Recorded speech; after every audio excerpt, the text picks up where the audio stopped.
Matapos ang naging matagumpay na nakaraang season, nagpaalam na bilang coaches ng The Voice Kids sina Billy Crawford, SB19 Stel, SB19 Pablo, Sakta Budlo, Paulo at Miguel ng Ben and Ben.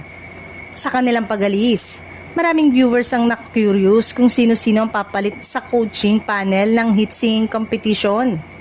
Sa bagong season, opisyal ng sasabak bilang coaches sina Asia's Limitless Star, Julian San Jose, Pop Rock Royalty Yeng Constantino at Filipino rap legend Glock 9. Sa unang pagkakataon, magsasama-sama ang tatlong OPM icons upang gabayan ang mga batang mga awit na nangangarap na maging susunod na champion ng The Voice Kids. Bit-bit ng tatlong coaches ang kani-kanilang malawak na karanasan sa industriya ng musika. Kilala si Julian sa kanyang husay sa pagkanta at musicianship, si Yeng sa kanyang songwriting at pop rock hits, habang si Glock 9 naman ay isa sa mga pinakarespetadong rapper ng lyrics sa bansa. Inaasahang malaking tulong ang kanilang iba't ibang estilo sa paghubog ng mga young contestant. Dahil sa kakaibang kombinasyon ng mga coach, marami agad ang nagpahayag ng excitement sa social media.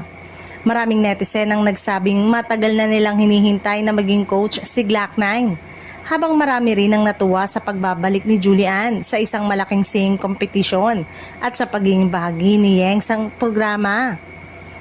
May ilang ding netizen na nagpuri sa bagong lineup dahil nagpapakita umano ito ng magandang kolaborasyon ng iba't ibang personalidad sa industriya. Ayon sa iba, mas lalo nitong pinatutunayan na ang talento at musika ang mas mahalaga kaysa sa anumang network rivalry.